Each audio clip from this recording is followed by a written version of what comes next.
Hello, everyone. Welcome back to Hair of the Werewolf. I'm Lily, and I have with me Chase. Hey. And we are a true paranormal horror podcast that likes to tell stories from all over the world. We like to scare each other and, of course, have some drinks in between. So today it's not going to be me yapping all day. It's actually going to be a big story that Chase will be covering. So I'm pretty excited about that. And this is one of the few times where Lily actually knows the story. We even fought over who was going to do it. But we also knew we each didn't have all the facts and figures and all the deep research, so she's still going to be learning some new stuff today. And I hope you guys are as well, because it's a well-known story, but it's also probably one of the greatest unsolved mysteries I know of at the moment. Yeah, so I know the story fairly well in the sense that, like, I've heard it a few times, bits and pieces over and over again from different, like shows or whatever, people talking about it. But yeah, going in depth and doing the research yourself, and also maybe getting more information that you might not have gotten in other sources is interesting. So I'm very curious what you might have that I don't know. Yeah, I went to more sources than I have for a story before, and this is definitely the longest story I've written before by like 200%. Okay. So this is big. I'm pretty excited. So how about we stop teasing everyone and we actually get into it, because I can't wait. Like, I honestly can't wait. And that's smart, because today's story is a doozy.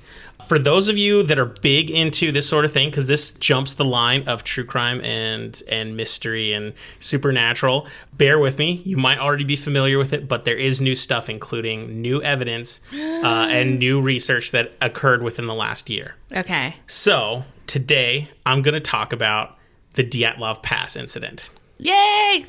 So for those of you who haven't heard of it, be prepared, because this one is super exciting. The Dyatlov Pass Incident is quite an old mystery, and it occurred between the 1st and 2nd of February in 1959, so about like 62 years ago. Yeah. Our parents were kids when this happened. Yeah. Our parents. Yeah. I don't know about your parents.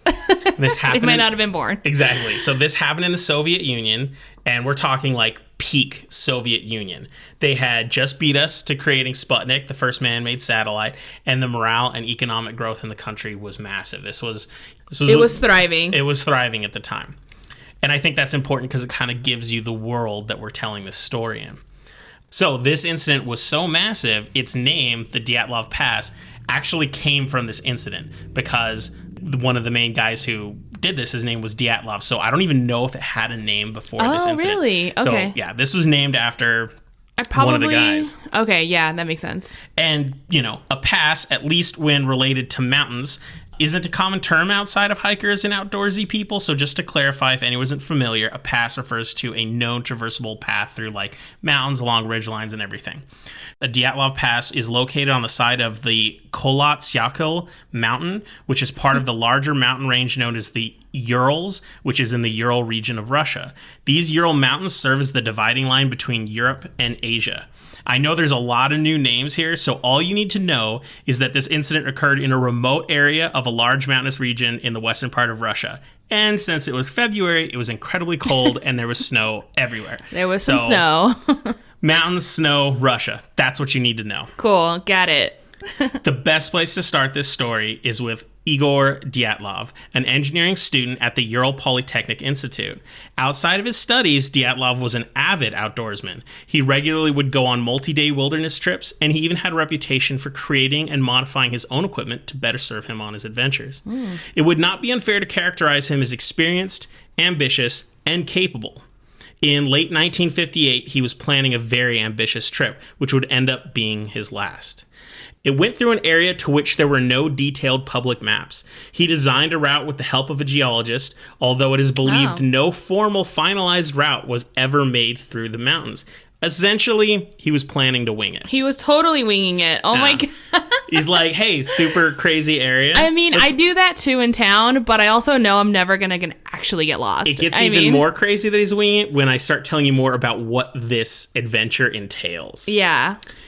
At the time of the trip's planning, it was believed that no Russian had ever done this route before. Ooh. Although the native Mansi people of the area, who historically were kind of littered throughout the region, would have familiarity with the area. So it's not that no human had been there, but no like Russian was like, or this like had happened. announce that they've done it. They're like, we just live here. I mean, how trippy is that to think that, like, even in the mid 20th century, there were still parts of the world where it was kind of like, people really haven't been there. And you're like, really? Haven't we been everywhere? Yeah. Like, we're just everywhere. I feel like that way with the ocean. It scares the shit out of me. I'm like, oh, yeah. And then there's the ocean. We don't know what's in there. What's down there. Yeah. There really isn't much down there because nothing's really living in the depth. But yeah, you're right. It's so... I mean, Nessie, maybe. I mean, I think that was kind of one of the plot lines in The Truman Show is when he was a kid, he wanted to grow up to be an explorer, and they had to, like, shut that down because they didn't want him to know he couldn't leave his town. They're like, everything's been discovered. No. So I kind of feel the world is that way. Yeah. Except I'm lazy. I have no ambition. I'm just kidding. But this story might make you question what we know and what we don't know. This particular trip, the one that he's winging it, was to take 16 days to complete. Now, I'm not quite sure what his other trips were like, but nearly 2 weeks of travel, it's no small feat. Right. The rations alone would be a fair amount of weight. But 16 days becomes more reasonable when you consider that they were also planning on traveling 200 miles. So you keep saying they, so he already has a team. Oh, we're getting there. We're going to get to his team. I'm going to refer to the group, them as the group, they, the hikers. Sure. Yeah. But they're going to be traveling 200 miles during this time using a mix of cross-country skiing and hiking and climbing.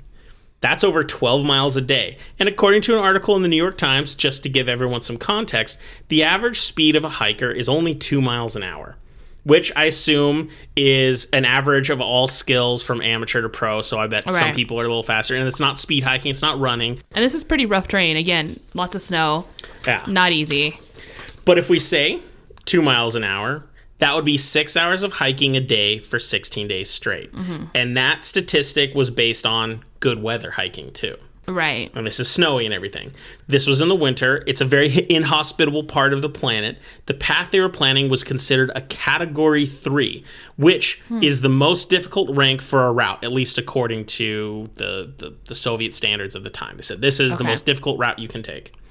This means that they would be hiking through heavy snow, facing high winds, and braving extremely low temperatures. I don't know about you, but 12 miles a day in those conditions is nothing to scoff at. I can't even do 12 miles in the best conditions on sea level. Right? We go on a hike for like one day, and we're only doing it for like 4 hours, and we're like, I'm like, woo, we gotta get a beer. We need a beer now. Wow, that's a lot of work.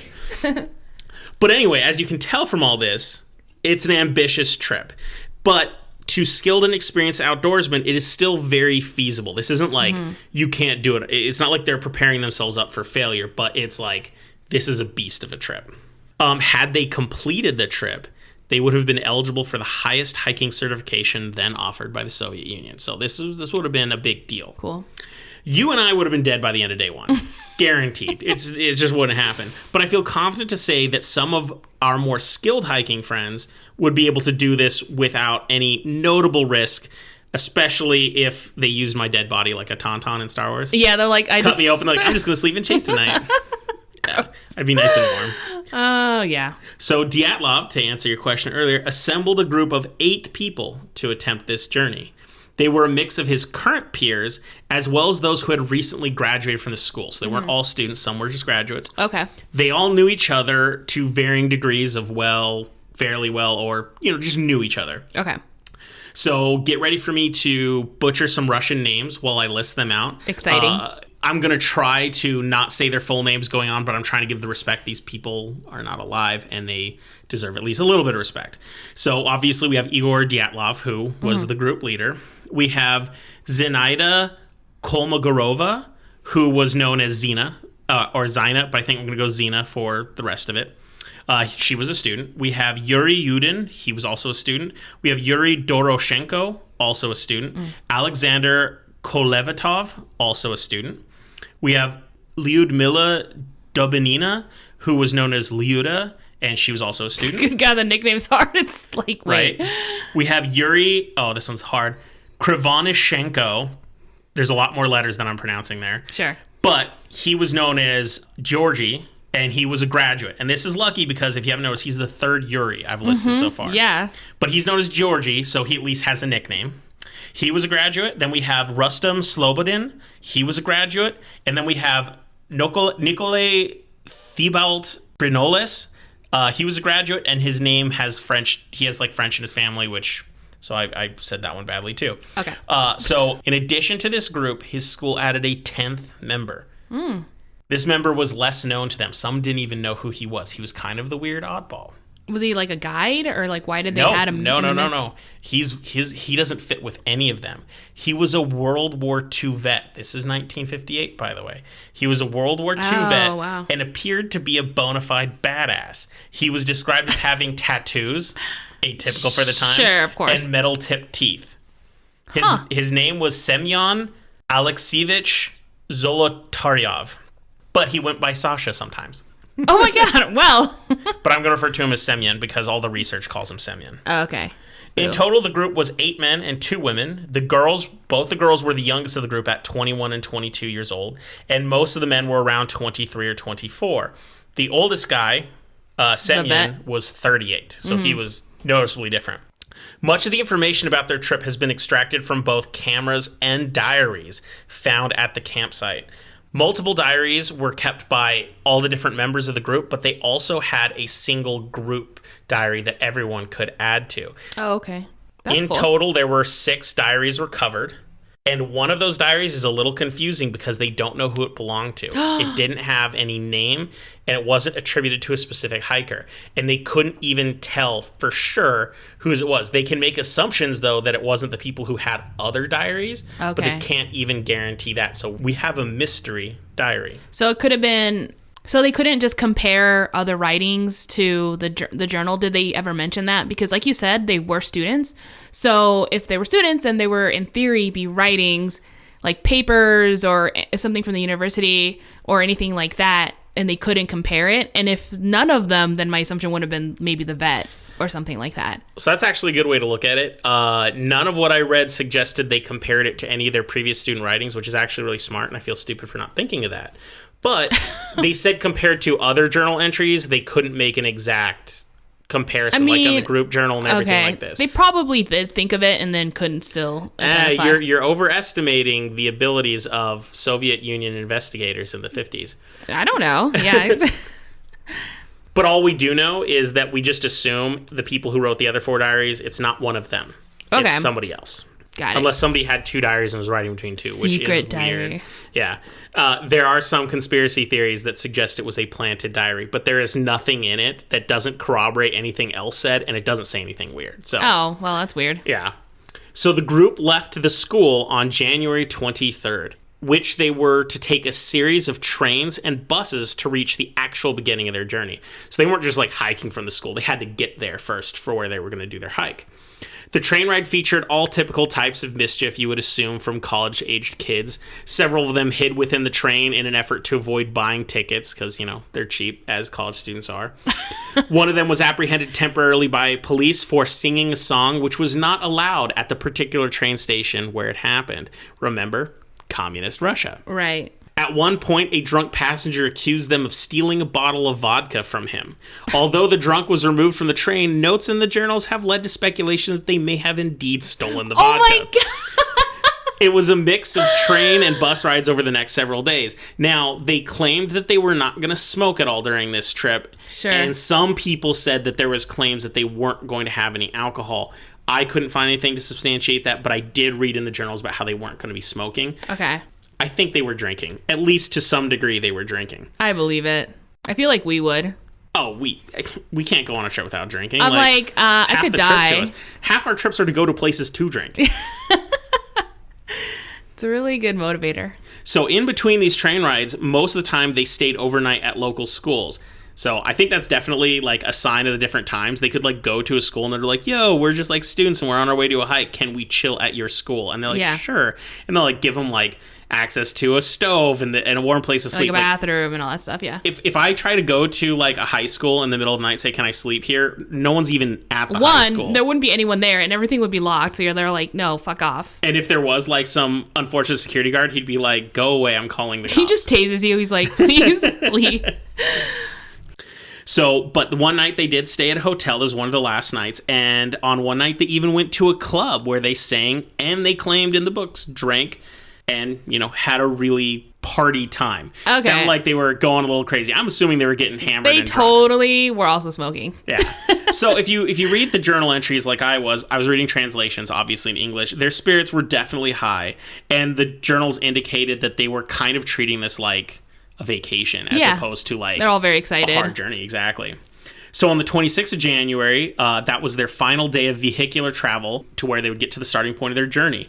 And this was the roughest one. They rode on the back of trucks exposed to the open air. Oh. And it's freezing cold out there. And the trucks were in a really sad state, allegedly having broken shock absorbers and no brakes. During this ride... What? No brakes? Yeah. I don't know if that means... maybe he meant to say crappy brakes and it was a mistranslation because I don't know how they do this. Maybe they're going slow. I have no idea. But during the ride, one of the members, Yuri Yudin, fell ill. The ride, which I'm sure sucked for everyone, was especially bad for him as it inflamed his sciatica. So I don't know too much about sciatica, but it's kind of like an inflamed or pinched nerve, and it kind of affects like your back. So the following day, January 27th, they arrived at the starting point of their journey. It was a settlement called Second Northern, and it was an abandoned geological site. There are many houses that were empty and in disrepair, and only one of them was suitable for them to stay in. It was at this point that Yuri Yudin made the decision not to continue on the journey out of fears that his condition would make the journey difficult, if not impossible. Right.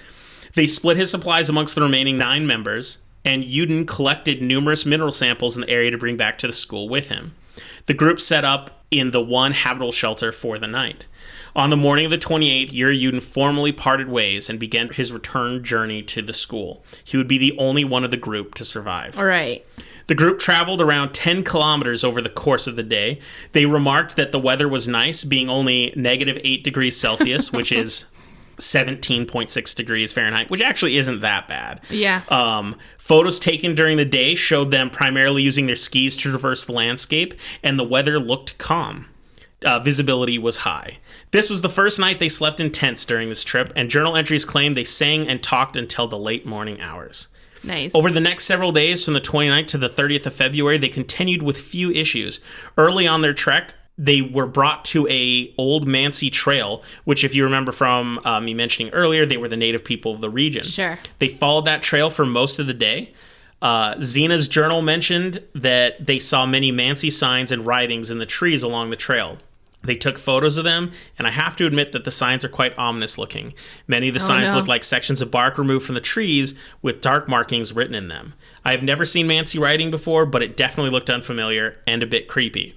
The temperature continued to drop over the course of these few days down to negative 24 degrees Celsius, which is negative 11 degrees Fahrenheit. Now that's getting cold. Yeah, I'm not about that. And to make it worse, a wind also began to pick up, worsening each of these days. Yeah. So I'm out. You can see the Mansi riding in a tree there. Ooh, let's see. Oh, yeah. It's a little creepy, huh? It's like vertical. They writing. wrote it vertical, yeah. Yeah. That looks kind of cool, actually. The 31st of January was the final day of journal entries. The weather had grown increasingly bad, and the group diary notes that they were only traveling at a speed of around 1.5 kilometers or 1 mile an hour. Yeah. The snow was allegedly 1.2 meters deep, and visibility had dropped to around 100 meters. Photos from this day show a very inhospitable environment. Towards the end of the day, they decided to create a cache of goods for the return journey and prepare for a difficult climb the next day, where they would reach Kholat Syakhl. Ooh. I wonder what their morale would have been. Like, I don't know. I think they were hoping for, like, really good weather. But if you go in and it just starts getting worse and worse, I'm like, I don't want to die. Like, do we keep going? What's going on? I have to admit, I think they would have been prepared, knowing that weather can get bad, and they had equipment. They had good equipment to handle all this stuff. So I bet they didn't like it, and they knew it was going slow, and maybe it might delay them a day or two. But I bet they were like, we'll pull through. Bad weather doesn't last forever. It's usually just a couple days. I guess if you're already going into something like this, you are already like an extremist. I mean, you're well prepared. The next day, February 1st, was rather unsuccessful for the team. They only traversed around 2 kilometers of distance during the entire day. That's nothing. Mm-hmm. Like, that's absolutely nothing. You and me walk farther to get coffee. Yeah. Coffee's important. That's why. No, I'm just kidding. It's true. They should have known there was coffee. They should have known. Due to the horrendous weather conditions, they were taken off course up the slope of Kolotsiakal. They ended up setting up camp on the mountainside, far from the protection of the forested area downhill, which was about 1.5 kilometers away. Only speculation exists as to why Dyatlov decided to camp on the mountain slope. There are no formal journal entries for this night. The last known writing from them actually took the form of a satirical propaganda leaflet that they created. We will get back to this leaflet a little later on, but no additional documentation was recorded by the Dyatlov group, and they would continue no further on their journey. This is where the mystery really begins. Yay. Dyatlov had informed his school sports club that he would send a telegram upon his return to Vizhaya. It's either Vizhale or Vizhai. Dyatlov predicted that this would have been completed by the 12th of February, no later than. That day came and went, and no word from the group. 8 days afterwards, on the 20th, many family members of the missing travelers became increasingly worried and insisted that a rescue operation must take place. Yeah. At first, the rescue comprised only of students and teachers who were strictly volunteers, but soon the military would involve itself. On the 26th, the campsite the Dyatlov group had set up 25 days earlier on the side of the mountain was finally found. So 25 days later, after the 8 days that they were... No, so they found it 25 days after the last day we know that they were alive, when they set up the tent. Oh, okay. So they weren't found until 25 days. They found the tent 25 days later. Okay, the rescuers. Gotcha. So before I continue, I do want to apologize because some of what I'm going to describe might be graphic. Since a lot of the remaining story I'm going to talk about has specifically to do with this stuff, I can't give a warning like you did on the last one that come back after a few minutes. It's pretty much going to be bad the rest of the story. So I apologize. It's right, because you have to keep referencing and all that stuff. I get it. It's not super kid friendly, so I do apologize. We are going to talk about dead people. So if it's not for you, this might be the right time to stop. At the campsite, rescuers found the group's tent. It was badly damaged and only partly standing. It was covered in snow and nobody was inside. It looked as though it had been damaged from a sideways motion and not from above. When they examined the contents of the tent, they discovered that the tent was still full of all the hikers' personal items, including boots, clothes, and they were all arranged in an orderly fashion. Cameras, journals, and even the heating stove were all there. There was even food arranged out in a fashion as if they were in the process of preparing it. Ooh. So this means it was left unexpectedly. Yeah. But even more troubling was that according to those investigating the tent, it appears as though it had been cut open from the inside. Immediately around the tent, they were able to make out the footsteps of what appeared to be 9 individuals. However, the tracks would suggest that they belonged to people who were wearing socks, barefoot, and one set of a person who was actually wearing a single shoe and a couple boots. Okay. The tracks also suggested that the people were moving in a consistent and normal pace, grouped together, not panicked or spread out. The tracks could only be followed for 500 meters before they were covered in snow, but they were leading in a direction of the nearby woods down the mountain about 1.5 kilometers away. Okay. A flashlight was found about 450 meters away from the tent along this path. When rescuers reached the edge of the forest, they found the remains of a small fire under a large tree. Near the fire, they found 2 bodies belonging to both of the Yuris, Georgy, also known as Yuri Krivonishenko, and Yuri Doroshenko, both of whom were only wearing underwear and large amounts of their skin were completely exposed. And they were purposely there setting up a fire. It looks like. So neither of them had shoes on, and there was a large number of bruises and cuts all over their bodies. So it looks weird. Okay, There is a fire, and they're naked. Like, not naked, but I mean... Basically, for the weather, you might as well be naked, yeah. They were wearing less clothes than I do on a beach. Yeah. Just saying. So, like I said, they had bruises and cuts all over their bodies. Georgie had 3rd-degree burns on one of his shins and one of his feet. His fingers were blackened, and he had a chunk of his own right hand bit off in his mouth. Oh my God. It has been suggested that this was either because his hands were becoming unresponsive or because he was trying to keep himself from yelling out, like maybe he was hoping he wouldn't be caught or something. Yeah. These are theories, of course. He also had linear cuts along his thighs, one suggestion that this was could have been from when the others were cutting the clothes from his body. Bits of his nose were missing, but the lack of blood suggested that may have been consumed by animals post-mortem. Oh, okay. His cause of death was ruled to be hypothermia. Yuri had a sock, the other Yuri, had a sock that was burned and charred and had signs of burned hair on one side of his head. He also had a gray fluid on his cheek, suggesting pressure had been placed on his chest.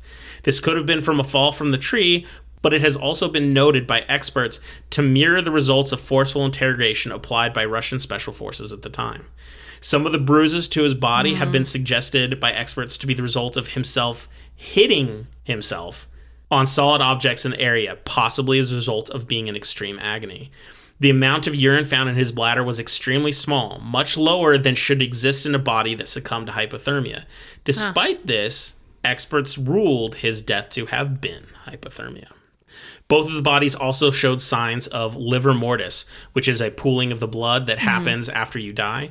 And they noticed it on several parts of the body, and they were on the upper parts of the body, suggesting that the bodies had been moved or rotated sometime after they had died. Oh my gosh.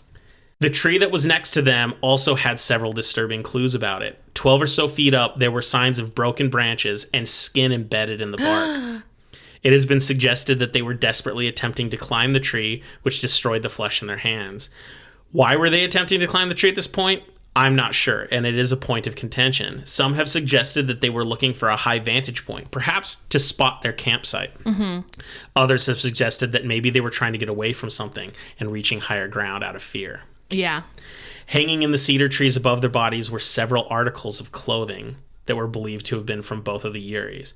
They were hanging on the branches with no explanation. Yeah, that's the part that really gets me, because there really isn't a reason to take off your clothes, especially if you're in a tree. Exactly. So that would be hard. Yeah, and we're going to talk a little bit more about the clothes in a second. The next day, they found the bodies of Igor Dyatlov, who was 300 meters from the tree, Zina Kolmogorova, who was 480 meters from the tree, and it took 6 more days for them to find the body of Rustem Slobodin, who himself was 480 meters from the tree. Investigators have suggested that they were attempting to return to the campsite because they all appeared to be in a line stretching towards the general location, and they were also facing that way. All of them were better dressed than the bodies under the cedar, but it was still not enough for the environment that they were in. They were also without shoes. Igor's body showed considerably less injuries than the previous bodies, but the most notable injury he did have was bruises on his metacarophalangeal joints, consistent with injuries sustained during hand-to-hand fights. No obvious internal injuries were found, and the urine in his bladder was consistent with hypothermia. Okay. Zina's body was the most dressed of the 3. She had numerous bruises and abrasions on her face and had jagged wounds and missing flesh on her right hand. Most notably was that she had a long, large bruise on her torso that looks as though it were inflicted by a baton. Jeez. The urine in her bladder was consistent with hypothermia, and her death was ruled to have been caused by hypothermia, but as a result of a violent accident. So she was injured and she couldn't... Okay. Yeah, exactly. Rustem was also well dressed and actually had a single boot on. Investigations show that he had a crack on his skull consistent with a blunt trauma from a hard object. Although the crack was deemed to not be a fatal blow, its existence is puzzling. What happened to him? It can be assumed that it occurred that night, and that as there was no mention of injury in any of the journals up to that point. The injury was enough to have caused disorientation. He had numerous bruises on his head, consistent with the notion that he fell multiple times and hit his head on the ground each time. Jeez. He had numerous bruises to his extremities that are not consistent with those that would occur during the final moments of someone struggling with death either, from hypothermia or otherwise. He also had bruised knuckles like Igor, consistent with a fist fight. Well, what would be the inconsistent stuff? So they were kind of showing if someone was flailing around and everything, the kinds of injuries he had were not consistent with that. Oh, I see what you're saying now. Yeah. Okay. I was a little confused by it as well, but I'm leaving this to forensic researchers who said these do not look like the injuries he would have if he were like in agony and like, you know, rolling around or anything. That's not how these injuries would have occurred. He had injuries to his extremities that looked like they had to have been caused to him instead of him causing them on himself. Very likely. Okay, yeah. I see what you're saying. His death was ruled to have been hypothermia.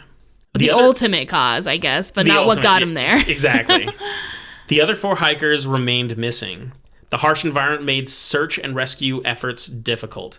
2 months later, that's right, 2 months later, on May 5th, a Mansi hunter discovered a pile of broken branches and several pieces of clothing. A makeshift snow den was then discovered nearby. It was 75 meters from the cedar tree, deeper in the woods, and therefore even further from the original campsite. Yeah. When rescuers were alerted, they came to investigate. The area had been previously searched, but the avalanche probes that they used to dig down into the snow didn't go deep enough. They didn't find anything. This time they went further down and discovered human flesh. Oh. It turns out this area had 10 feet of snow on it, which they had no idea it was that deep. So that's why the probes didn't go that far. I mean, who'd assumed this is 10 feet deep? Yeah. Beneath the snow surface, they discovered the bodies of the final 4 victims.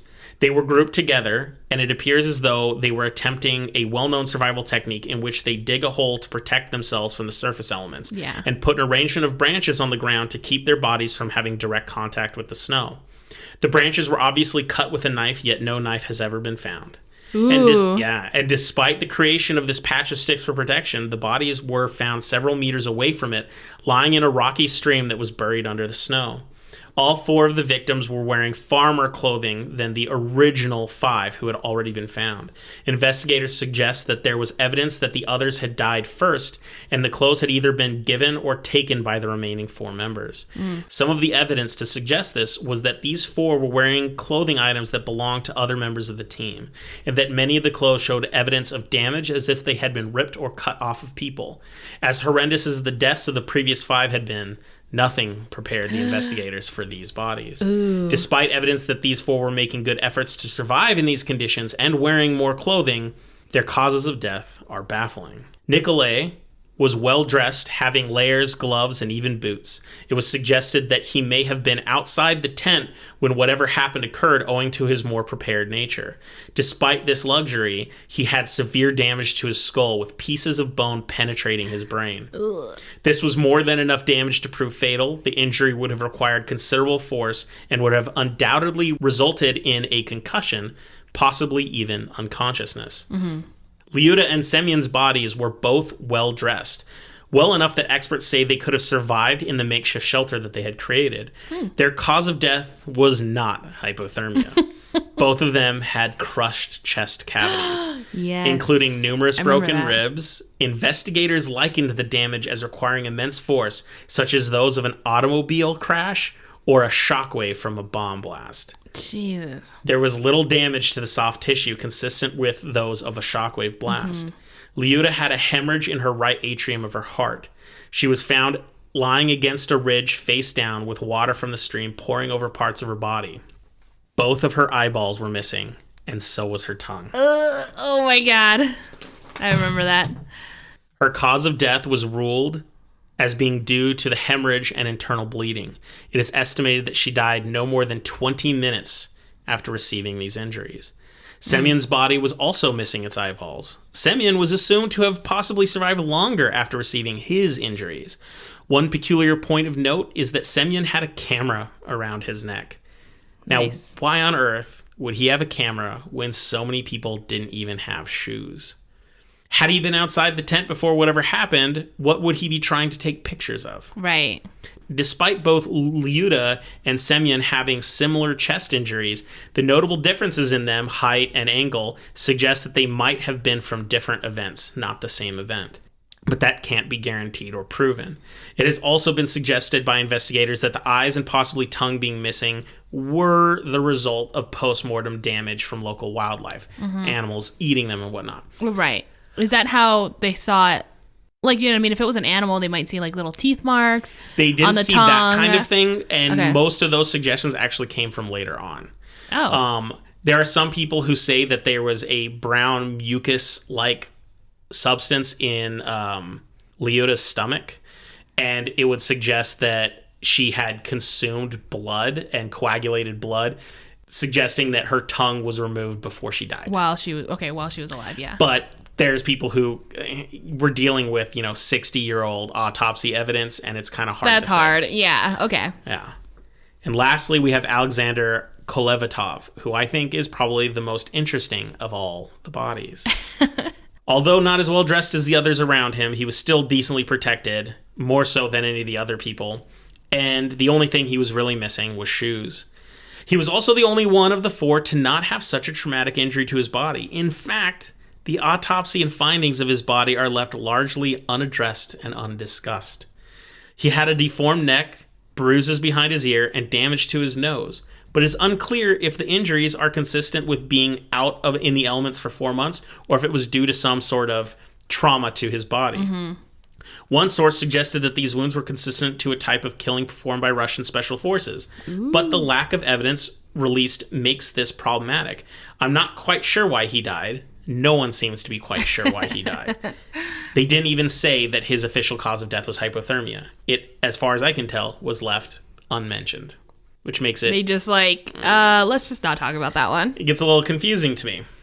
Now, as crazy as all of this is, there's one last thing that makes this investigation even more bizarre. And this is probably my favorite part of this whole thing.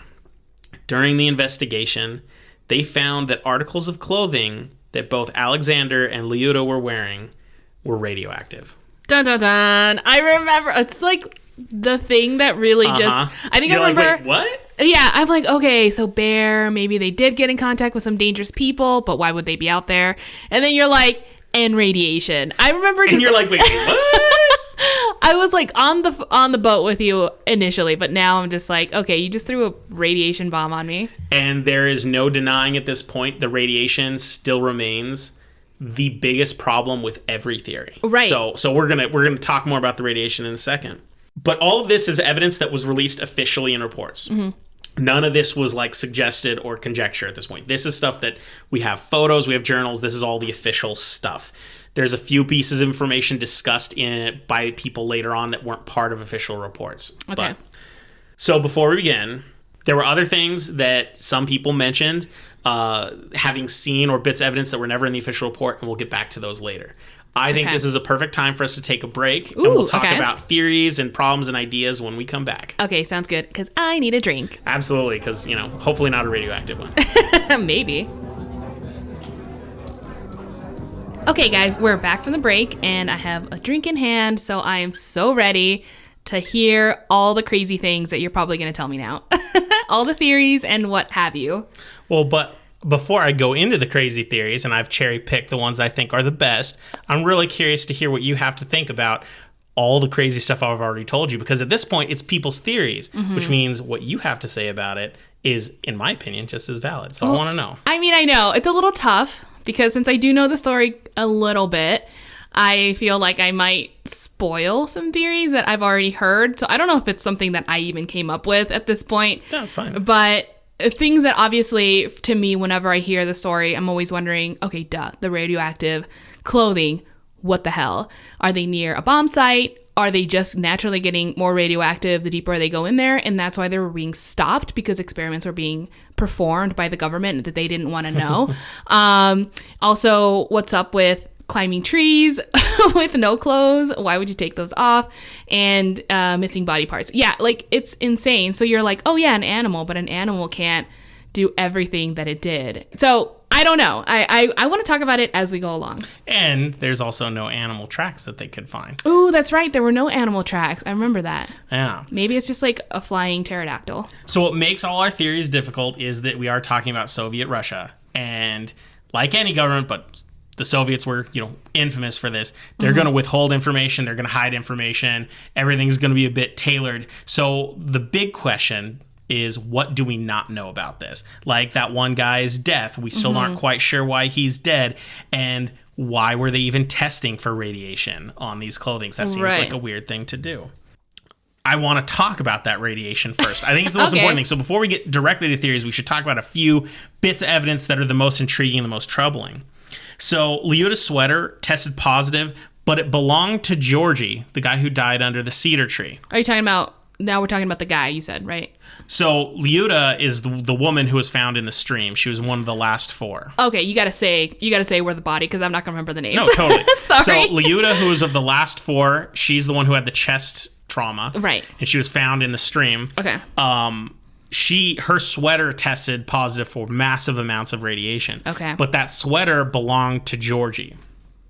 Now, this is notable. And which one was Georgie? Georgie was one of the guys who died under the tree. He was Okay. one of the Uris. He died under the tree, so he wasn't wearing much when they found him. Gotcha. And it's important to note that this sweater did belong to him because Georgie did work at the Mayak nuclear complex. Remember, he was one of the graduates. He wasn't there. And about 2 years before this event, there was a massive nuclear disaster at the Mayak complex that Georgie was one of the people who had to clean it up or help. With the really? cleanup. So all of a sudden you're like, okay, maybe he had items that were exposed to radiation, but that was also 2 years ago.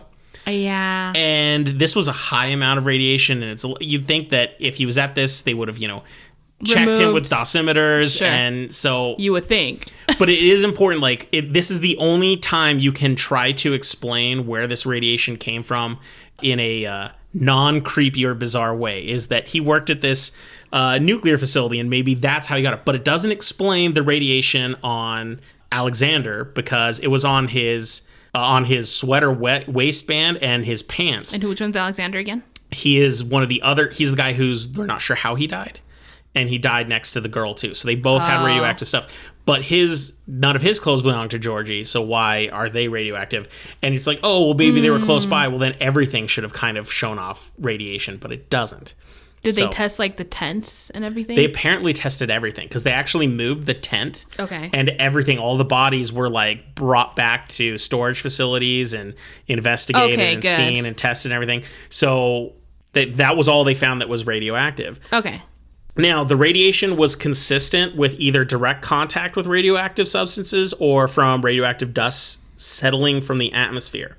But another issue about these radioactive substances is these people were found, remember, they were next to that stream with a lot of running water. And there's something called rinsing where you can rinse radioactive stuff and it actually does lower its radioactive properties, because some of the stuff's getting washed away. So a lot of these clothes were constantly in water for months. Shit. And they were still detecting high with radiation. So the assumption is they were even higher in radiation. It must have been beforehand. massive. Yeah. Yeah, exactly. And it's hard to tell exactly how radioactive they might have been. And it also brings up the question, why were they even testing for radiation? These are hikers in the middle of nowhere. This shouldn't have even been It wouldn't something. even occur. But the fact that they were testing, I guess you could say maybe it's practice that all investigations do it, but it still seems fishy to me. The fact that they tested the radiation brings up the idea of cover-up or government involvement. Yeah. It's just there. That's what I'm thinking. I hate saying the word cover-up, but oh my God, does that scream it. Another point of contention, another piece of evidence that needs to be addressed is the livor mortis. So if you remember, several of the bodies, they were found to have livor mortis on parts of the body, suggesting that they may have been rotated after they had died. Yeah. So on one hand, since it suggests that they may have been moved, you could go, oh, there were other people involved in the area. They had moved the bodies, there had been tampering. Once again, saying cover up, cover up, cover up. But it is possible that the medical examiner misdiagnosed the visual evidence. Due to the variety of things that happen to bodies when they are both frozen, thawed, moved, refrozen, etc. Yeah. Frostbite can look a little similar to livor mortis, and it is possible that the medical examiner misdiagnosed frostbite. Oh, that makes sense because it does turn black. It changes looks like colors. It's pool water. And Yeah, or pool blood. So I don't know what to say about this. I'm not enough of an expert, and I did look at the forensic photos. I do not recommend it to people. I can tell it would have been very difficult to tell the difference. So part of me is excited to think, oh, their bodies have been moved. There's a lot of conspiracy here. But then at the same time, you're talking 60 years ago. I mean, who knows? Yeah. It could have been that. So whether or not that's an important piece of evidence, that's kind of up for you to decide. And the last piece of interesting evidence is the camera that was found on Semyon. Oh, that's right. Yeah. So it should be noted that so when they pulled out the film, the film was allegedly ruined by water, but they still tried to develop what they could. That said, of all the film they pulled out, several of the photographs are missing. Boo. They developed a lot of it. You can tell it has been cut. The film may have been ruined, but it still would have been a full thing. So I know what you mean. Yeah. Film has been intentionally cut and removed from this, and it's gone, and no one knows what was on it. It's not talked about in the evidence, and then you just can't find it. It's not even mentioned. Gone. It's no, these are the photos. That's it. Exactly. That is so suspicious. So this could either be because of a government cover-up, or, be honest, piss poor cataloging of items. It looks intentional that they're missing, but I mean, they could argue and say, well, we put only in evidence of pictures that developed correctly. Well, they were supposed to keep everything. And so all the other cameras, everything is there. Oh. Even when they have a bad photo, it's all there. But this one has intentionally cut and removed frames of film. Yeah, I don't know about that. It's beyond weird. In 2015, the destroyed film from, at least the existing destroyed film from Semyon's camera was analyzed in depth. What can be seen is minimal at best, and most of it appears to be of singular bright lights. Ooh, so scary. One of the images looks like the bright light is depicting a multi-stage rocket, but you can't tell. This is all subjective, mind you, so, a lot of this is interpretive. We don't know for sure because this was in water, so it is ruined. It is intriguing, though. One of the photos, described as 3 heads, appears to show the tops of 3 people's heads with a large bright light behind them in the back. Now, since we're not sure exactly how they got damaged, maybe these were totally normal photographs, and this is all we can see. Or maybe he was taking pictures in the dark of bright lights in the sky. See, that would make more sense. But maybe not. I don't know, because you never. It's so frustrating because you're like about to say something and then you're like, but that doesn't make any sense either. Nothing makes sense. Like nothing fits for what they're doing. The whole light part totally ties into some theories I'm going to get to in a minute that aliens explain the end of episode encounter angle of this. Yeah. But right before we get to those fun ones, one theory that has been posed by a lot of people, because if you remember the bloody knuckles. Yeah, he actually fought something. Yeah, a lot of the bruises on the faces, a lot of the injuries, blunt force trauma to the head. One theory is that they were attacked by people, maybe Russian special forces, maybe Russian military, or even Monsi people who were in the area and pissed off. Right. The broken neck and the baton-like injury are really intriguing. I mean, I understand that, but I also feel like if it was other people, they would have taken their things. Exactly, and that's actually one of the primary theories against this. They said items weren't taken. Yeah. Also, the Monsi people are relatively peaceful. They would have no interest in doing this. We also don't have tracks of other people near the tent where it would have had to have started for them to cut out. And I hate to mention this, but it is brought up in the research a lot that should be mentioned, is that both of the women, during their autopsy, it was determined that neither of them had been sexually active any time in the recent events. Okay. And I hate having to admit this, but it seems if it was a violent attack, there probably would have been some violent rape or other something. Things. Yeah. People suck. Yeah, and people suck. The fact that didn't happen at least goes against the idea that maybe people had attacked them. So stuff wasn't stolen.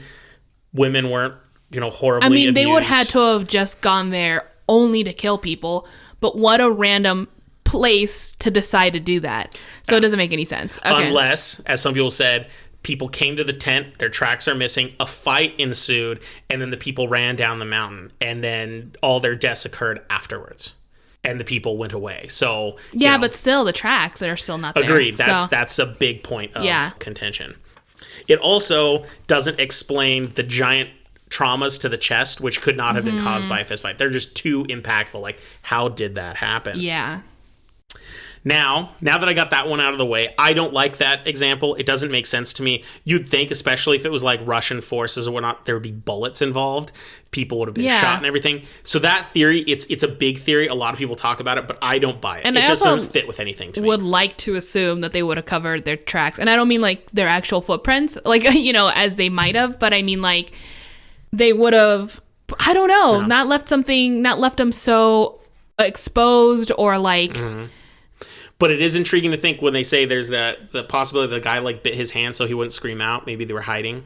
Yeah. That's there. Also, I kind of get it. If you're biting yourself to prevent from doing something else, but biting myself, I would have yelled because it would have hurt. So right? Wait, this isn't working. Taking off a whole chunk of flesh in your mouth. Right, that's what I mean. I would have started crying. I'm that's going to be loud. That sounds more like someone who's either delusional or maybe they have frostbite and they're testing and they don't realize their own strength, Well, if you have hypothermia at that point, you might have not realized. You're a little bonkers. Well, not just that. I mean, yeah, for sure. But also, you might not be able to feel your hands anymore. Oh, true. So you didn't even realize how hard you were biting. Yeah, exactly. So, yeah. So let's get to the fun theories then, or at least, what I consider the fun theories. Number one, the big, most out there one, they were attacked by a Yeti. Ooh, Yeti! Talk about track marks. I mean. Yeah, so they suggest on the night of February 1st, the Dyatlov group was attacked by a cryptid known as a Yeti. Now, if you don't know what a Yeti is, it's kind of an abominable snowman, kind of like Bigfoot. Sasquatch. Yeah, he's got a whole history, and I'm sure there's actually a future episode that's going to be about the Yeti because it's cool. I guarantee it. Yeah, so we're not going to go into his history or anything, but just imagine like a giant bear man creature. Fluffy. Yeah, that attacked them. With big feet. So where did this theory come from apart from people just being like, I bet it's the Yeti? Well, there actually is a reason that this theory came about. So a lot of people with this theory got it because of a bad translation. If you remember, the last piece of writing from the group was a satirical propaganda paper they created, not journal entries. Oh my gosh. And on it, they wrote, this is a actual translation. This is a correct translation of what they wrote as one of the fake news articles. Quote, in recent years, there has been a heated debate about the existence of Yeti. According to recent reports, Yeti lives in the northern Ural region near Mount Otorten, end quote, which was kind of where they were near.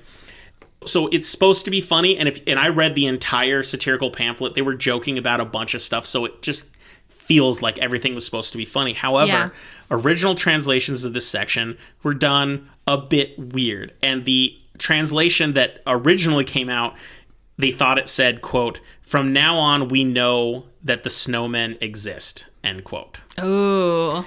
Which sounds way more ominous and way creepier. So I can't speak Russian, so I'm very curious where the in-between lies, how this translation happened. They didn't have any journal entries. They're like, it's a joke, and they're like, they just confirmed it. Exactly. Yeah. And so like, what if they were scared, and the reason they only went like 1.5 meter, or like 1.5 kilometers that day is they saw weird, creepy creatures. They were scared. They set up for the night, and then they were attacked in the middle of the night. So it's a neat theory, but once again, there's no tracks. I was going to say, if anyone's going to leave massive tracks, it's going to be the Yeti. And if people are concerned that maybe the tracks were covered up, yes. Maybe there is a government cover-up and there were other tracks. But at the same time, you can see photographs of the investigation. You can see photographs of the tracks. And you can see photographs of the whole area campsite where they found it. Yeah. There's just no evidence of any other tracks near the tent. It doesn't look like any other living creature was anywhere near the tent. Right.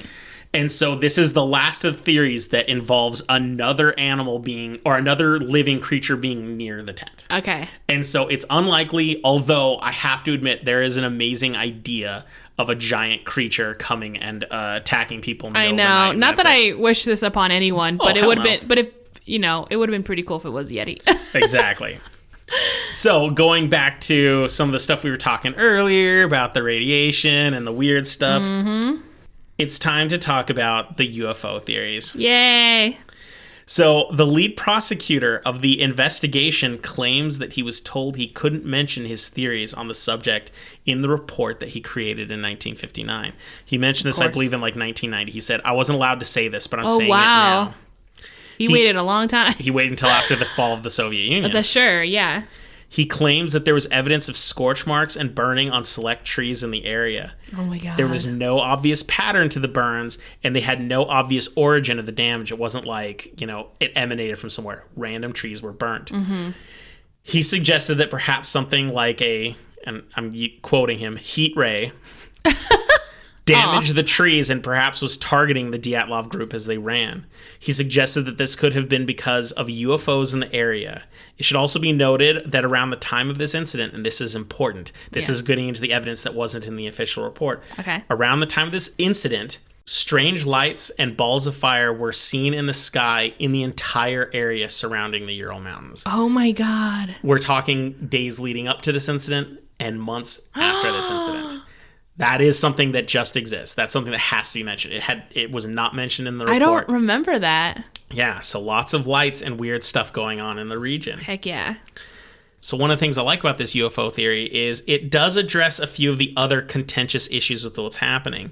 They suggest that several of the well-dressed members may have been outside the tent and noticed lights in the sky, or something at least similarly suspicious. Why he may have had his camera out. He was taking these pictures of this, and another guy was there. And so everyone else might have been inside the tent at the time. And It might also explain the radiation signatures. That if something crazy, some Yeah. weird alien thing was happening. Radiation signatures have been found in other sites of UFO sightings. Exactly. So It explains these mysterious scorch marks and not in the official report. It would explain why people might have been scared trying to hide up a tree or anything like this. It just, there's a lot of stuff that does get maybe explained they by took this. off their clothes thinking they were like bright clothing. You know what I mean? They're like, I don't want them to see me. But the clothes were usually like folded up in the tent and stuff. Oh, okay. So I don't know. it's not like they took them off. Oh, okay. Yeah. Well, I meant the guys in the trees. Oh, yeah. Yeah. No, I think they were just freezing to death. Sure. Well, actually, hypothermia, from what I understand, a lot of people try to take off their clothes. Yeah, so that's called the like last stage. paradoxical undressing. Yeah. And that was one of the theories I actually didn't originally write, but we should talk about it right now. Some people said that maybe that would explain why the clothes were hanging off the trees and why they were missing it. But the fact that every other member looked like they were wearing pieces of those clothing and they had been ripped from them. Like they picked it up or they something. did it with sound mind, that the assumption is that didn't actually occur. Okay. That when we're finding them, that they weren't wearing a lot when they ran from the tent, but the ones who were even more naked, it's because when they died, the clothes were taken and brought onto the other people so that they could survive longer. Okay, that makes more sense. Yeah. I like that it explains the radiation because it is the only theory. Oh, well, no, there's another theory that I'm going to get to. There's only two theories that talk about the radiation. And that Okay. one at least says radiation. And that's the Aliens. only piece of information where you can't prove the aliens were there because there's no evidence that is like aliens were here. Right. It's all trying to Hey, and explain if weird stuff anything, with aliens. They wouldn't leave tracks. I mean, technically. They left They're scorch marks. flying in their little saucers Yeah. right around, They're like, I don't wanna shooting their get- little heat ray. Pew, pew, pew. It's too cold. Yeah, it's like, don't go out there, man. It's cold. There's Yeah. humans. So that theory, the UFO theory, ties into this theory because they have a lot of similarities. And that is that the Dyatlov group fell victim to military testing in the area. Mm-hmm. There are records from the Soviet Union that prove that they were practicing parachute mine bombings in the area right around the time of the incident. Some of these mines would detonate upon hitting the ground, and some would detonate in the air. These explosions would be consistent with what happened to those that died in the snow den, you know, the chest cavities, the head damage, and perhaps the group awoke to noises in the middle of the night, and several of them went outside to see what they could find, explaining why they might have been better dressed. Yeah. And maybe the explosions started getting closer and closer, and it caused them all to panic and run. And the last group that fell, they were hit or almost directly hit by one of these explosions, and the other people succumbed to hypothermia because they were unprepared. And it would make sense that once the military got involved, they're like, wait, where were these Uyghurs supposed to be? It's like, let us go with you. And then they could have salvaged a lot of their bomb material. Could explain why bodies might have been moved. Why they moved the bodies. They were like, Radiation. Radiation. Because of those weird weapons they were testing. Yeah. That's a really good theory. I like this one a lot because it isn't super bizarre, but it explains things. Also explains the bright lights people were seeing in the sky if they were detonating bombs. Yeah, exactly. So you've got a lot of evidence, even the stuff not in the report, being explained by this. Could explain why they're scared. Yeah, bodies being moved, damage, everything. Like, I like this theory. I think it's pretty good. However, one of the big issues with it is that since the people who would have been hurt by the bomb blast, they were the furthest away from the campsite, and there's no evidence of a bomb near the campsite, so they would have had to have just been scared and run because they heard explosions, even though they were not near them. So they would have had to been running towards the explosions almost. It was like the last group of people, they would have been hit by it. Is almost like they were running towards the explosions. Okay, which is so a that bit actually weird. does not make sense. It is a bit weird. And some people said, well, what if they were hit first and they were dragged there? I'm like, no, dragging all these bodies when you're not wearing clothes and they're wearing a lot of clothes makes no sense. Also, I want to ask, so the dome makeshift hiding place that they had in the trees, like the those snow den thing, right? And then they were already hit by the bomb. How was that made if they were so hurt? And that's become like, did the other people do it and then come back and try to go to the tent?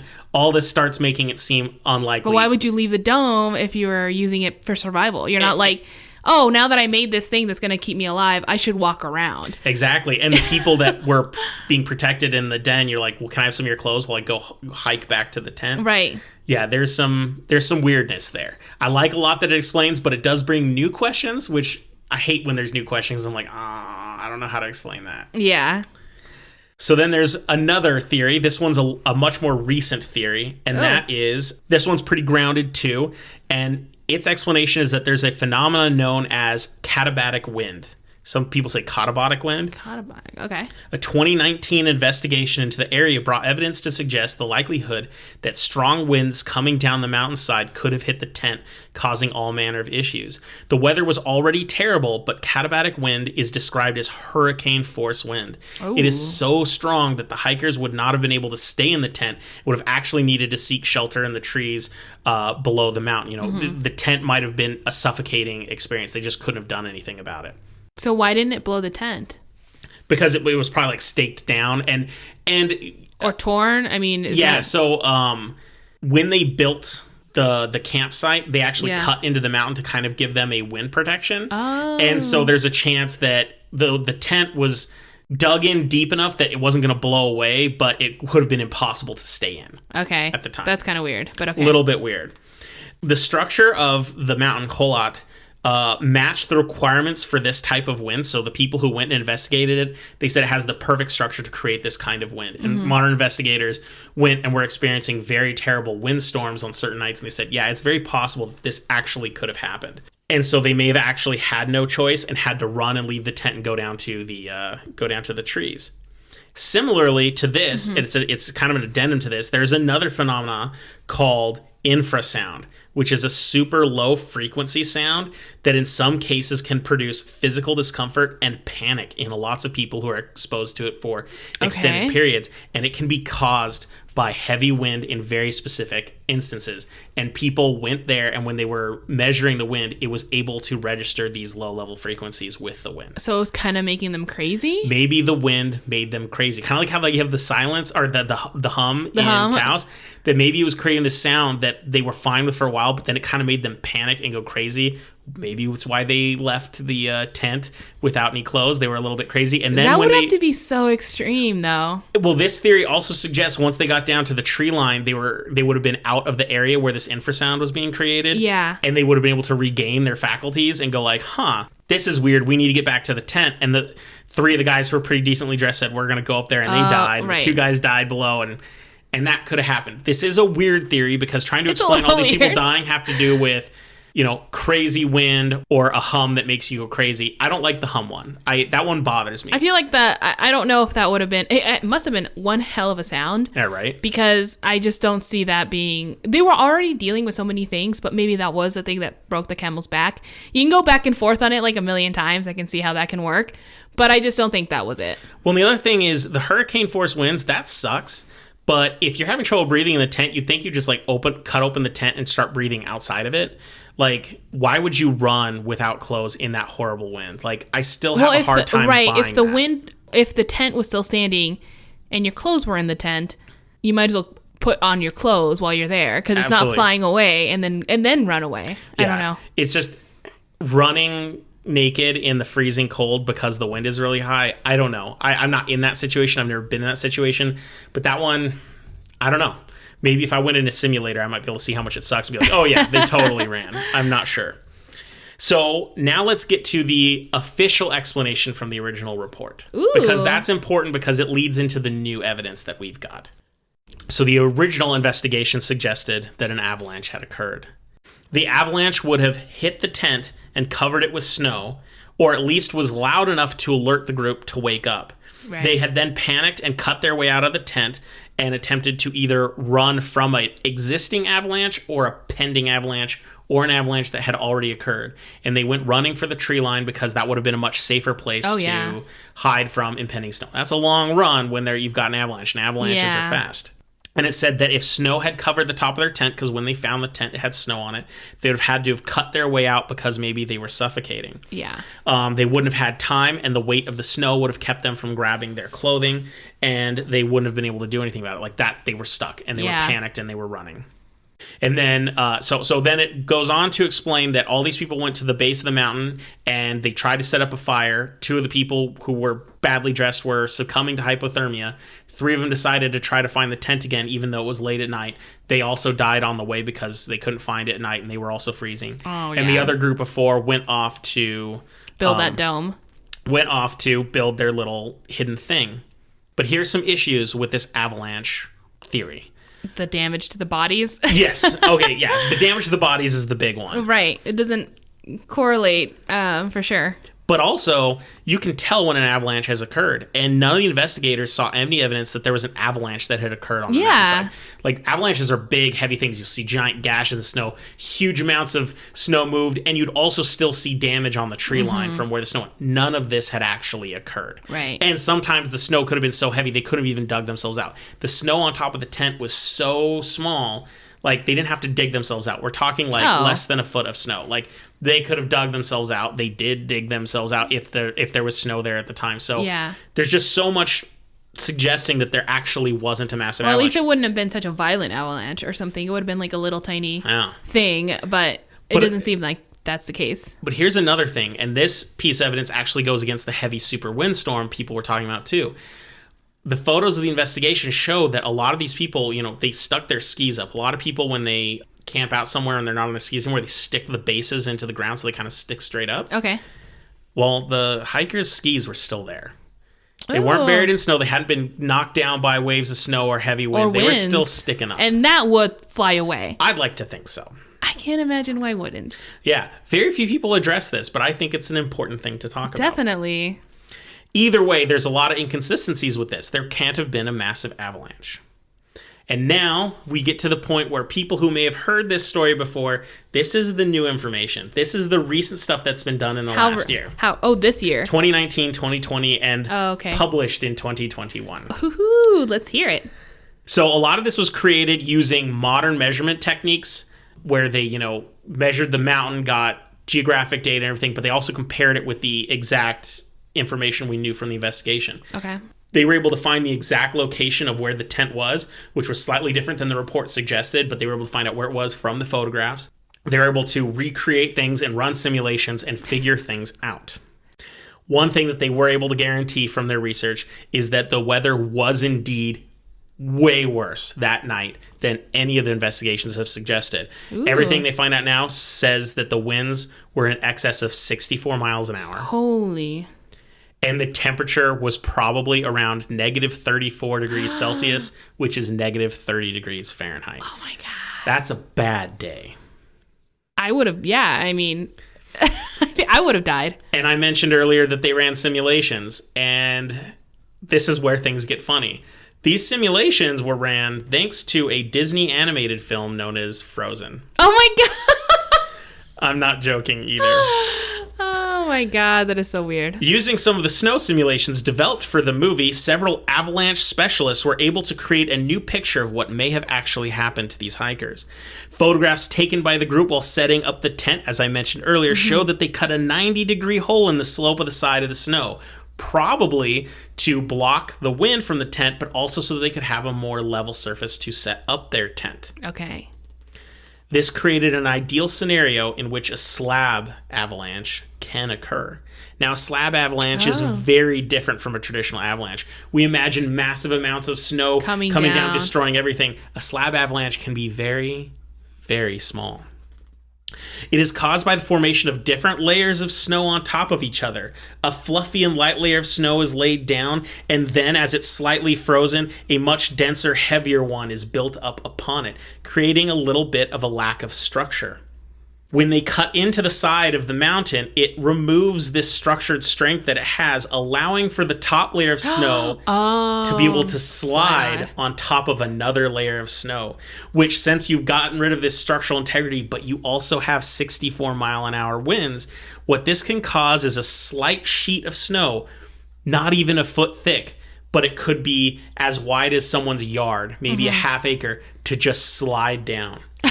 And it is very possible what happened is they experienced a small slab avalanche, which, even though it's a small amount of snow, is enough to cause bodily damage and bruises and whatnot. Right. And it may have hit over their tent, caused them to panic and cut out of it. It would also explain why there's such a small amount of snow on the tent, but why they would have panicked and cut out of it and ran, because they had no idea what a slab avalanche was. They thought they were in the midst of a full-blown avalanche, much bigger thing that's causing them to go and to leave. Okay. That explains some of it. Yeah. This also does explain why the skis may have stayed up. They were either out of the way of this slab avalanche, or it wasn't strong enough to knock them down. They wouldn't have noticed exactly what had happened, but it would have definitely felt like an avalanche, so you can understand their panic and inability to get their clothes or even remove what little snow was on there so they could get their clothes. They had Especially if it was happening at night. Like, you can't see pitch anything. black outside. You're like, I can't even see the avalanche coming. We have to, like, run in whatever direction we think is safer. Exactly. Yeah. After making it to the tree line, they attempted to build a fire, but it wasn't enough to keep them alive. The two poorest dressed died of hypothermia, their burns possibly from them getting too close to the fire in a fit of delirium. Yeah. The other three attempted to return to the tent for supplies, but died on their way. But what about the injuries to the final four, the big elephant in the room? Well, recent analysis has also been done of that, and there are two new possible theories as to what happened to them. One is that the four of them collectively fell through 10 feet of snowpack and impacted on the riverbed below. The snow may have been weakened because the stream underneath never would freeze. Mm-hmm. And so that meant as the four of them were walking over, they were building their snow den, because notice they said meters away was where the sticks were and they weren't on it.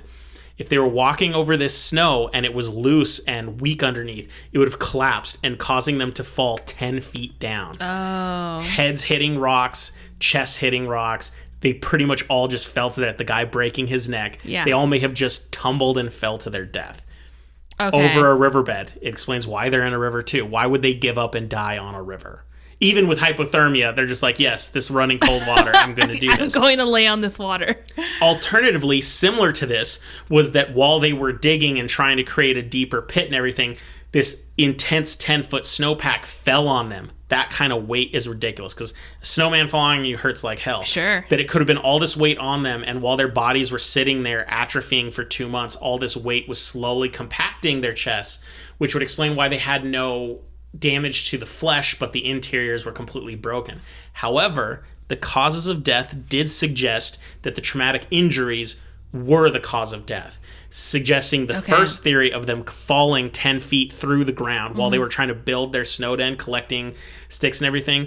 That is what killed them. And it wasn't snowpack over time that killed them. They should have died very shortly after it happened. Okay. At this moment, these are the theories that I at least thought were worth discussing. And this most recent one, thanks to the movie Frozen. And it was because one of the avalanche specialists was watching the movie and he saw a way they were doing an avalanche. And he was like, wait a minute. He's like, holy. He flew to Hollywood, talked to them, and was able to use their computer and simulations and run it and be like, this really works. Wow. Good for him. Also, like, okay, so they got the simulator, they got all that stuff. They're like, we know snow now a lot better for whatever reason. And okay, got it. What about the radioactive clothing? What about the scorch marks on trees and the missing pictures? I need to know. And there you go, because you're hitting the things that I think are important. Why I can't do my thing where I'm like, I think this is what happened, because there were lights in the sky. Like you said, the scorch marks on the trees that were never in the official report, but people claim to have seen them. Yeah. Photographs deliberately missing or misplaced by a bad clerk. Yeah. And the radiation. Ooh, the radiation. Because if he had radioactive clothing and he had been carrying around for 2 years and he wasn't dying of cancer, good for him. I suppose, yeah. Especially that other massive stuff should have amount. been radioactive, and right? it wasn't just his clothes, as we discovered. Yeah. And, it's not like I can just put something that's radioactive on a table and then take it off the table and throw it away and the table's fine. There will be radioactivity on the table now. Radiation is almost, it's not actually contagious, but radioactive stuff does tend to affect other things. Yeah. And so just her shirt, just the part of his pants and his, exactly. I'm like, why isn't it in more things? Maybe there would have been more radiation and the stream was doing a good job of dissipating some of the radioactive dust. But no matter how you look at it, and I love this new stuff, I do like the idea that maybe a slab avalanche is why they left. It explains the tent perfectly to me. But maybe the slab avalanche was caused by the weapons testing. Oh. And so what if it's a combination of theories? And what if it's, I don't know. There's just a lot of things here. And then I go back to the girl's tongue being missing. Everyone said, oh, it was just animals taking out her tongue. But then there's those theories of, it looked like she had swallowed a lot of blood, suggesting blood was pumping. Yeah. It was taken out while she was alive. What if there were, I don't know. There's just so much here. It just keeps me thinking. I like that there's new evidence, and I think it's important. I think they're doing a lot of good stuff. But the Russian officials who reopened this in 2019, they have officially closed it saying that this is what happened. That this is now the new theory. But like when they're happened. questioned, they're like, before you close this thing, you didn't address the other stuff. And they're like, well, that wasn't really in the official report. Is that why they dusted under the rug? Or like... The only weird one, because they're not going to talk about the lights in the sky, because it's not part of the official evidence. They're not going to talk about the scorch marks. It's not part of the official evidence. Even though it's literally evidence of camera footage, but okay, whatever. And the camera stuff they could easily say is just ruined film. Okay. The one thing they do have to address is the radiation. And as far as I can tell, the official theory is that one guy worked at a nuclear plant. He had radioactive clothes. She was wearing it, and perhaps maybe some of it brushed off on the other guy. Oh, I think someone suggested that other guy was from a town that may have been in the contamination zone of that nuclear disaster, and maybe he would have had radioactive clothing. But the likelihood of these two articles of clothing being right next to each other is so slim. It is so unlikely, and also I don't believe it. So anyway, if you actually listened to this whole thing and didn't turn off because you didn't want to hear about dead bodies, I hope you are as intrigued and confused, scared as I am. Yeah, I'm a little terrified. Like every time I hear that story of like, this is so creepy, because no one ever is gonna know what really happened. No one can really. I mean, they can simulate snow now, cool, but you can never simulate like their behavior. You know what I mean? Like, exactly. Why were they in a tree? Why were their clothes in trees? Why was this happening at the same time? Shouldn't they have been more together? I don't know. Like, I have a hard time buying it, I guess. I do too. And so there is a website, the dyatlovpass.com, I think. There's even a book about this. There's a lot of books written about this. A lot of people pose their theories. I want you to know that I tried to get as much information as possible in this, but I still had to leave out so much just because it wasn't conducive to flow. So if this is interesting to you, there is so much new information out there. There's much to go into. This is one of the most exciting things I've ever done, and I'm hoping at least what I told you piqued your interest, and it's totally worth looking into. And I hope someone makes a really good movie about it. Not a bad movie about it, I'm going to say. We saw a movie based on this. It was very weird. What was it called again? I don't remember, but it's totally fictional, and it was a monster movie. It wasn't The Devil's Backbone, was it? No. Is that another movie? That's a totally different movie. Okay. I think that's a Rob Zombie movie. Oh my God. Okay, not that movie. No, this one was definitely a monster movie, and it was actually good until the end. So, but anyway, I want someone to do a good movie about this because it's just so bizarre. Like, pick a theory and run with it and make it exciting. Yeah, exactly. Yay. Well, thank you for the story. It was so good. I'm always happy to hear it. And also, I really did learn new things. Okay, so I didn't fail. That's good. No, I actually had forgotten some of the details. So I like when But then when I said radiation, you're like, whoa, yeah, I remember that. It's happening again. Yeah, I'm so glad. That's the part that I'm never going to forget. Obviously, the tongue getting ripped out and the eyes missing, because there aren't a lot of animals either. Right? There's snow everywhere, and like they just went for the eyes and like, really? That's what I'm trying to say. Like, why didn't they eat their other goodies, like their neck, or like, you know what I mean, other parts that animals tend to go for? Exactly. And what about the two guys who were completely exposed and not 10 feet deep in the snow? They nothing was soft bitten off of them. Yeah, I was like, if there was an animal, they would have been able to sniff out those guys first. Easier before to find. Digging or whatever. Yeah. What is happening? So anyway, that's my story for this week. Yay. Thank you, Chase. Well, everyone who is still with us, thank you for listening. I really hope that you had an amazing time. And if you had heard the story, then I'm hoping that you learned something new as well. Also, if you guys have any suggestions that you want to get in contact with us and want us to tell a story, our email account is hotwpodcast@gmail.com. Also, are on social media, so feel free to check us out there. Post pictures that are relevant to us, like hashtag us, all that fun stuff. Oh, and especially if you've made our Hair of the Werewolf summer cocktail, send us a picture. Definitely. We've got another one we're going to post in just a few days, so that'll be good. Yes, definitely. And of course, if you're having a very hard time, a very hard week, and you need to settle down and maybe get over it, well, don't worry, because the best cure for a hangover is fear. Bye, guys.